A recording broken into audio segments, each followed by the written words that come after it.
Praise the Lord. सबको जय मसीह की। परमेश्वर आप सभी को आशीष दे। मेरे प्यारे भाई बहनों, आज सुबह की प्रार्थना हम आप सभी के लिए करने जा रहे हैं। आज की इस प्रार्थना के द्वारा परमेश्वर आज पूरे दिन आपको आशीषों में भर कर रखेगा। आपके जीवन में जितने बंधन होंगे, श्राप होंगे, वह तोड़ देगा और आपके जीवन में अपनी बरकत की आशीष प्रकट करेगा। इसलिए आप सभी लोग इस प्रार्थना को विश्वासपूर्ण होकर आप रिसीव करिए। परमेश्वर की बड़ी ब्लेसिंग आज आपके जीवन में आने वाली है। इसलिए प्रार्थना शुरू करने से पहले मैं वचन के माध्यम से बातचीत करना चाहता हूँ। आइए पहले वचन को देखते हैं। इब्रानियों की पत्री अध्याय 11 वचन 6 से। इब्रानियों की पत्री अध्याय 11 वचन 6 से आइए देखते हैं। विश्वास बिना उसे प्रसन्न करना अनहोना है, क्योंकि परमेश्वर के पास आने वाले को विश्वास करना चाहिए कि वह है और अपने खोजने वाले को प्रतिफल देता है। आमीन, हालेलुया। मेरे प्यारे भाई बहनों, यहाँ परमेश्वर का वचन हमें बताता है, जिसमें परमेश्वर का दास पौलुस कहता है, हे मेरे भाइयों, यही मनुष्य की संतानों, सुनो। कहता है विश्वास बिना उस परमेश्वर को खुश करना अनहोनी बातें हैं। कहता है बिना विश्वास हम उस परमेश्वर को खुश नहीं कर सकते, क्योंकि हमें परमेश्वर को खुश करने के लिए उस परमेश्वर के ऊपर विश्वास करना होगा। कहता है कि जो परमेश्वर स्वर्ग में विराजमान है, उसका वचन कहता है कि विश्वास करने वाला जो होता है वो अनंत जीवन को प्राप्त करता है, परमेश्वर के प्रेम को प्राप्त करता है। इसलिए मेरे प्यारे भाई बहनों, यह वचन कहती है कि हम बिना विश्वास से उसको खुश नहीं कर सकते, क्योंकि जब हम उसके ऊपर विश्वास करते हैं, जब हम उसकी बातों को सुनते हैं और उसकी बातों को मानते हैं, तब वह परमेश्वर हमारी ओर दृष्टि डालता है और हमारे कामों को देखकर वह प्रसन्न होता है।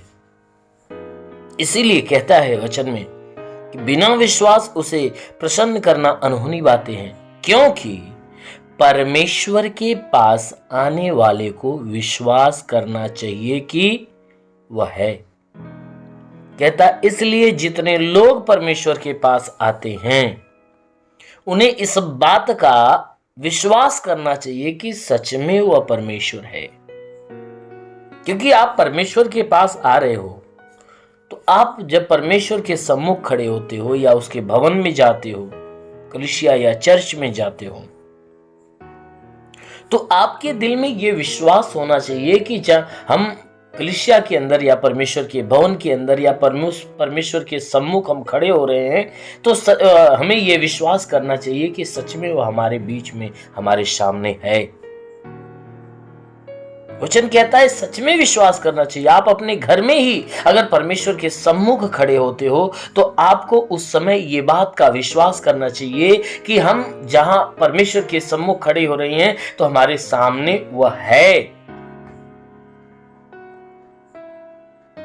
जब हम इस बात का विश्वास हम करते हैं कि हमारा परमेश्वर हमारे सम्मुख, हमारे सामने है, हमारे बीच में है, हमारे सामने खड़ा है, जब आप इस बात के ऊपर विश्वास करोगे और विश्वास करके महसूस करते हो, तब वह परमेश्वर खुश होता है।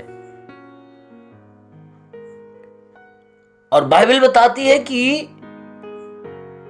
जब हम परमेश्वर के प्रति इस बात का विश्वास करते हैं कि हाँ सच में हमारे पास है, तो परमेश्वर हमारे इस विश्वास को देखकर खुश होता है। यानी अपने इस ऐसे लोगों से वह खुश होता है और स्वर्गीय भंडार से वह उसके बदले में प्रतिफल देता है। क्योंकि जितने लोग परमेश्वर के खोजने वाले हैं, पुकारने वाले हैं, ढूंढने वाले हैं, परमेश्वर उनको स्वर्ग से प्रतिफल देता है। इसलिए मेरे प्यारे भाई बहन, उस परमेश्वर के ऊपर विश्वास करिए और ये विश्वास करिए कि हम उस परमेश्वर के सम्मुख हैं तो हमारे पास है, हम उससे मांग रहे हैं तो हमारी बात सुन रहा है।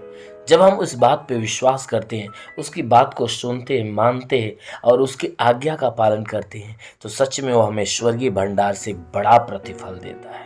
आमीन, हालेलुया। इसलिए मेरे प्यारे भाई बहन, आज के वचन को यदि आप सुनकर उस परमेश्वर के ऊपर विश्वास करोगे कि इस वचन के द्वारा, इस शब्दों के भीतर परमेश्वर आपके कानों के द्वारा आपके मन में, आपके हृदय में, आपके भीतर आ रहा है, अगर आप इस बात का विश्वास करते हो तो जरूर है कि आज का दिन आपके लिए आशीष से भरा है। आज के दिन आपके जीवन के बंधन टूटने जा रहे हैं। आमीन, हालेलुया। इसलिए आंखों को बंद करिए, पूरे विश्वास से भर जाइए। मैं आपके लिए दुआ करता हूं, प्रभु आपको ब्लेस करेगा। प्रभु तेरा धन्यवाद करते, आदर महिमा तुझे देते पिता। प्रार्थना करता अपने पवित्र सामर्थी बलवंता हाथों को बढ़ाकर जितने लोग इस प्रार्थना को सुन रहे प्रभु, उन सबको स्पर्श कर, ताकि इन सबके शरीर में जितने दुख है, तकलीफ है, पीड़ा है, परेशानी है, नष्ट होने पाए प्रभु। इनके जीवन में जितनी भी परेशानियां, सारी परेशानियां दूर हो जाए। जो अपने जीवन में निराश है, उदास है, उनकी निराशा, उनकी उदासी समाप्त होने पाए प्रभु। मैं प्रार्थना करता हूं जितने बीमार व्यक्ति हो, बीमार चंगे होने पाए। आज सुबह की प्रार्थना इनके लिए एक सामर्थ भरी प्रार्थना हो, ताकि आज का दिन इनके लिए आशीष भरा दिन हो। आज के दिन इनके जीवन में जो श्राप हो, बंधन हो, वो नष्ट होने पाए। हर तंत्र मंत्र, जादू टोना, कोई भी कारीगरी के बंधन हो, इनके जीवन से टूटने पाए। दुष्ट आत्मा, शैतानी आत्मा, मरी हुई आत्मा, पुज्यमान शक्तियों का प्रभाव प्रकोप नष्ट होने पाए। वो प्रभु जितने बीमार वे चंगे होने पाए। जिनके मस्तक में बीमारी है निकल जाए, आंख में बीमारी हो निकल जाए, नाक में, मुंह में, गले में बीमारी हो निकल जाए, सीने में बीमारी हो निकल जाए, फेफड़े का रोग निकल जाए, हार्ट की बीमारी निकल जाए, सीने का दर्द और जलन नष्ट हो, पेट में दर्द और जलन हो निकल जाए, कमर में दर्द हो निकल जाए, रीढ़ की हड्डियों का दर्द निकल जाए, घुटने का दर्द निकल जाए, जोड़ों का दर्द, गठियाबाद की बीमारी, साटिका की बीमारी निकल जाए, ब्लड प्रेशर, शुगर की बीमारी निकल जाए, दमा, HIV, टीबी, कैंसर नष्ट हो जाए। जिसका हाथ नहीं उठता उठने लगे प्रभु यीशु के नाम से। जिसके शरीर में ब्लड नहीं बनता बनने लगे, जिसका लीवर खराब हो चंगा हो जाए, किडनी खराब हो चंगी हो जाए, ट्यूमर की बीमारी निकल जाए, बवासीर की बीमारी निकल जाए। प्रभु यीशु के नाम से आगे देता हूं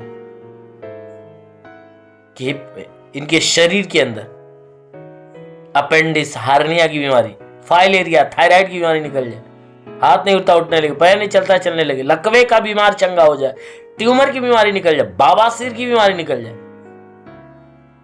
प्रभु यीशु के नाम से आगे था, जिसके पास संतान नहीं, संतान मिले, संतान की आशीष मिले, उनका गर्भ फलवंत हो जाए। जिसके शरीर में दुष्ट आत्माएं निकल जाए, दुष्ट आत्मा इनके शरीर, इनके प्राण को छोड़े और निकल जाए। वो महान परमेश्वर में प्रार्थना करता पिता, इनके घर में, परिवार में आशीष दे। इनके बच्चे, जो बच्चे वाले उनके बच्चों के जीवन में आशीष दे। हाँ मेरे प्रभु, इनके कमाई के क्षेत्र पे आशीष दे, ताकि इनके रोजी रोजगार, काम धंधे, बिजनेस, व्यापार पे आशीष दे, बढ़ोतरी बरकत हो। जिसके पास रोजगार नहीं, रोजगार मिले, नौकरी नहीं, नौकरी मिले, जो गरीबी के श्राप में छुटकारा पाए, जो कर्जा में उसका कर्जा अदा हो जाए, जिसके पास घर नहीं हो उसको घर हो जाए, चलने का साधन नहीं चलने का साधन हो। मेरे महान परमेश्वर, हम प्रार्थना करते पिता, तू अलौकिक काम करने वाला प्रभु है। भारी आशीष के द्वारा इन्हें ढाप ले मेरे पिता। हे परमेश्वर, मैं प्रार्थना करता हूं कि जिनके जीवन में कोई बंधन है, आज बंधन टूटने पाए, श्राप है, श्राप खत्म होने पाए। प्रभु जितने लोग इस प्रार्थना को सुन रहे हैं, इनमें कोई पढ़ाई लिखाई करने वाला तो पढ़ाई लिखाई के क्षेत्र में आगे बढ़े, जीवन के लक्ष्य को पूरा करे, जीवन में सदैव तेरे मार्ग पर चले। हे परमेश्वर, हम प्रार्थना करते हैं कि हे परमेश्वर, जो एग्जाम देने वाले उनकी एग्जाम के क्षेत्र पे आशीष दे, ताकि अच्छे अंकों से पास होने पाए। जो सेवा करने वाले उनके सेवकाई के क्षेत्र पे आशीष दे, ताकि उनकी सेवकाई बढ़ने पाए। हाँ मेरे प्रभु, मैं प्रार्थना करता हूँ हर एक को आत्मिक ज्ञान, आत्मिक बुद्धि, आत्मिक दान, आत्मिक वरदान से भर दे, ताकि पवित्र आत्मा के अभिषेक में होकर जीवन जीने पाए। इन्हें आत्मिक ज्ञान, आत्मिक बुद्धि, दान, वरदान प्राप्त होने पाए। ओ प्रभु, मैं प्रार्थना करता हूँ कि इन्हें पवित्र आत्मा की सहभागिता में भर दे प्रभु, ताकि आत्मा की अधीनता में जीवन जीने पाए। ले रिगालाबा सोंदुलुरबा साखालावंदे ले रे रबा शेखे रेंदे सोंदुलुरबा। महान परमेश्वर तेरे महिमा की सामर्थ्य के जीवन में काम करे और हर कोई तेरी महिमा को अपने जीवन में महसूस करने पाए। हाँ मेरे महान परमेश्वर, मैं प्रार्थना करता तेरी सामर्थ्य, तेरी आत्मा की सहभागिता, तेरी आग इनके जीवन में उतरे और सारी बीमारियां, सारी समस्याओं को नष्ट करने पाए। हाँ मेरे महान पिता, तेरा साथ इनके साथ, तेरा हाथ इनके सर पे बना रहे, अनुग्रह शांति से भर दे प्रभु यीशु के महान नाम में मांगते हैं, आमेन। परमेश्वर आप सभी को आशीष दे। God bless you. धन्यवाद।